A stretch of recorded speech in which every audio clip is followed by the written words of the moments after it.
Hello students. In our last lecture, we discussed about the American literature syllabus that is prescribed for your paper number third and semester third. As you must be aware, in our earlier discussion, we discussed about America is a multicultural society. Multicultural society means it stands for the the people from various race, creed, and cultural differences comes together to live harmoniously in a country. And just like India, America is the finest example of multicultural society. It is one of the famous, say, so-called democratic country in the world. India and America are the biggest democracies of the world, which reflects the democratic values, secular values. At the same time, America brings us very much close to the diversity of American livelihood, life.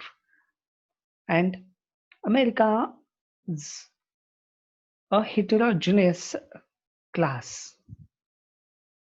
We have various castes, creeds, and race that reflected in the literature as we have discussed in our earlier discussion that America stands for the racial, say, harmony.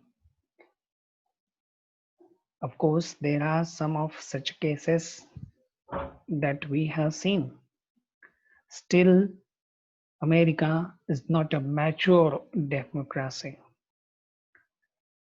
Since John Floyd's death occurred at the expense of the white brutality, still there are some of the Negro people suffering at the hands of white people. America yet to achieve. And just like India, we have the caste based discrimination. Certain incidents that are taking place, some of them are reported, some of them not. But whatever the incident that occurs are definitely not good for the democracy, for the humanity. And in the same way, America too stands for the racial, say, discrimination. Still, there are many such incidents that are taking place.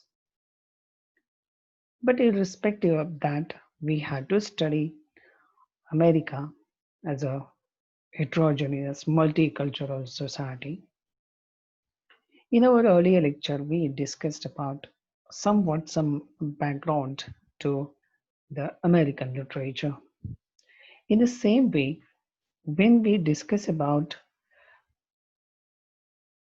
the task that is at our hand, okay, the task is, as we have seen, America,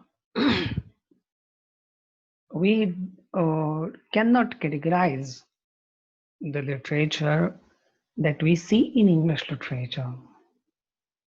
English literature definitely can be say compartmentalized.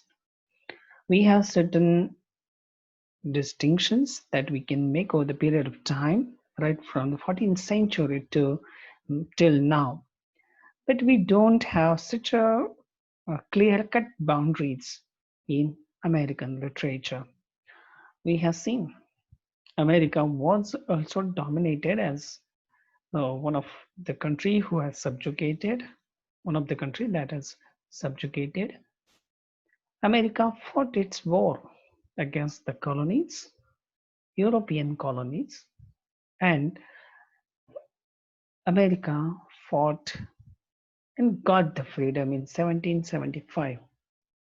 It was an era of a revolutionary war, and it happened. Okay, so when we discuss about American literature, America or American literature can be divided in uh, the the time specific boundaries, certain major incidents that are uh, used as the marking point, and we have Revolutionary War, we have Civil War, we have World War First and World War Second.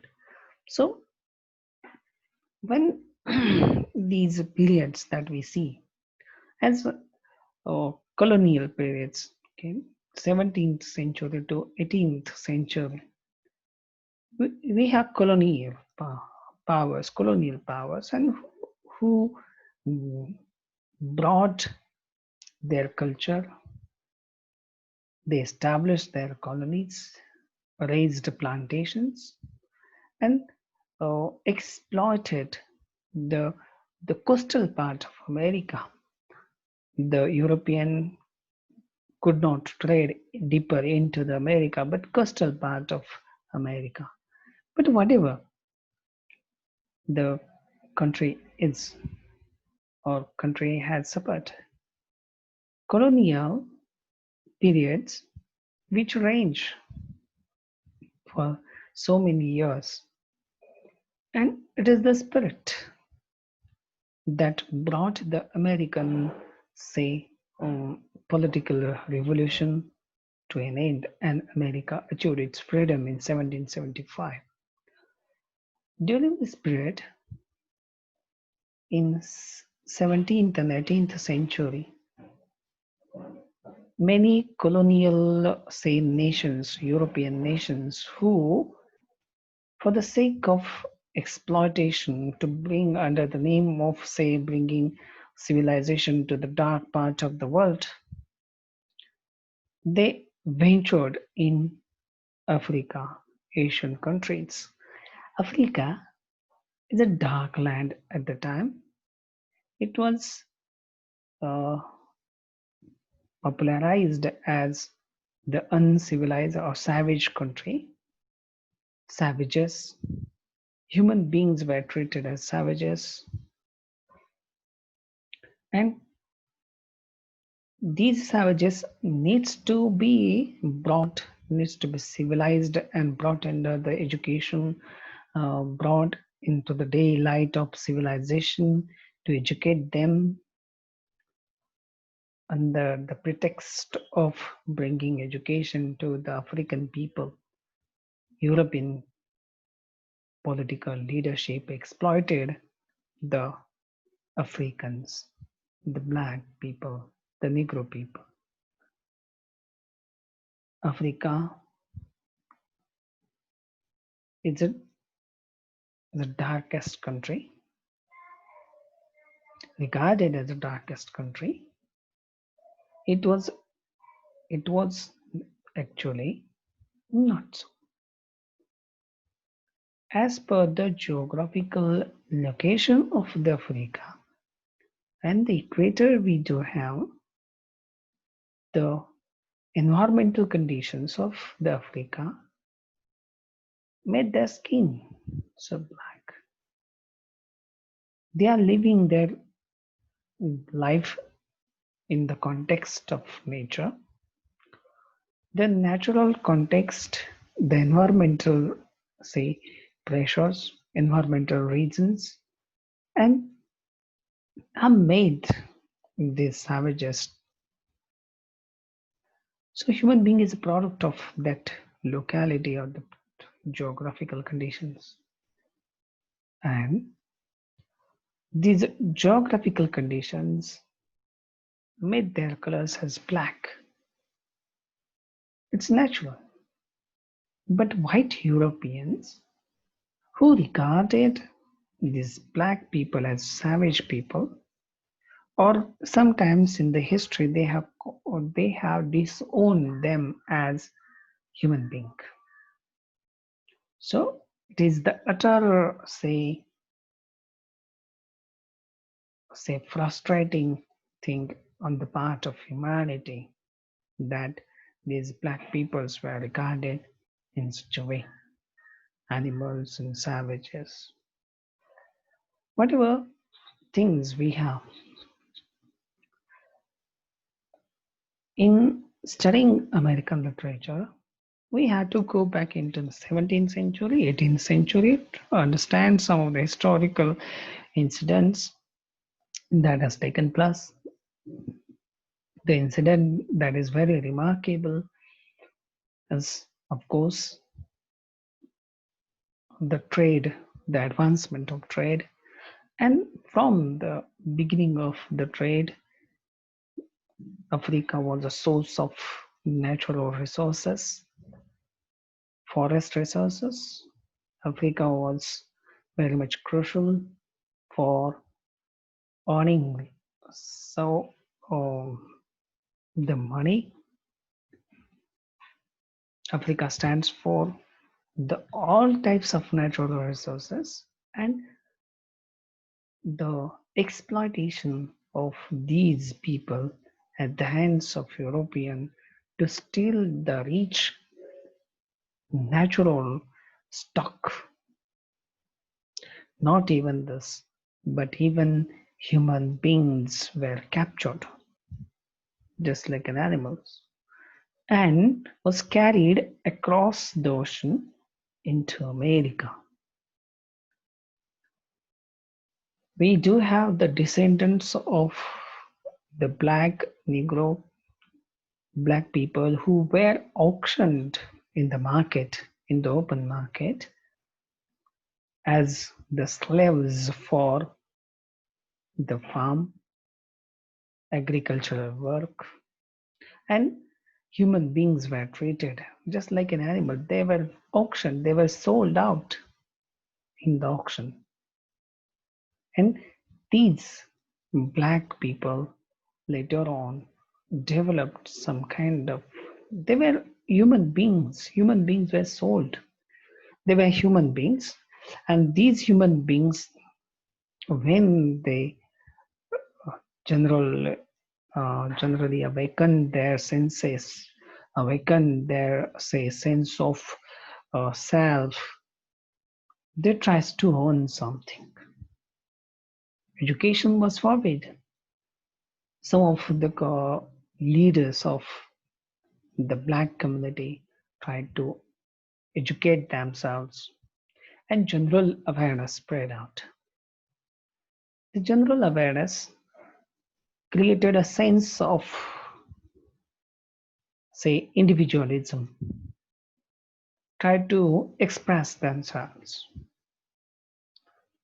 These black Americans learned over the period of time, and they acquired the knowledge, they acquired the resources, and on the basis of that, they become hooked. And with these certain developments, as we know, they have suffered a lot. All their age old and centuries of suffering are expressed in the black literature, that is Afro American literature. The word black is not a say derogatory word. Black stands for making certain discriminations. Rather, we had to use Afro American word as a neutral word.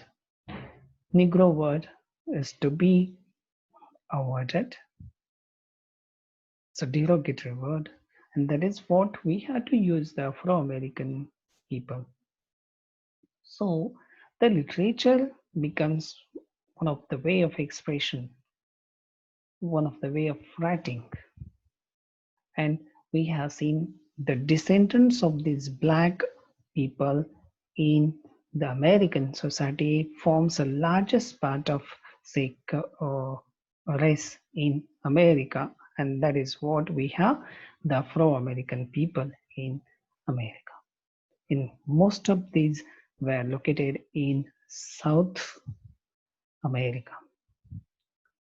When we discuss about America as a multicultural society or multiracial society, we have to think about again the Jewish people. Certain historical incidents have definitely played a greater role in destabilizing these Jewish people. On the surface of the earth, we know Israel is the Jewish nation, but many of the Jewish people who were displaced, the Jewish community, mostly located in European countries, Poland, and we have seen the dictator, the rise of dictator after the First World War and in the Second World War. Hitler has rendered his heinous act of massacre. Jewish peoples were massacred, and these Jewish people who were displaced. Some of Jewish people migrated to America before the Second World War, before the brutality, before the concentration camp treatment by Hitler. They have migrated to America for the better career, for the better life, and America is always there to welcome them as a democratic nation.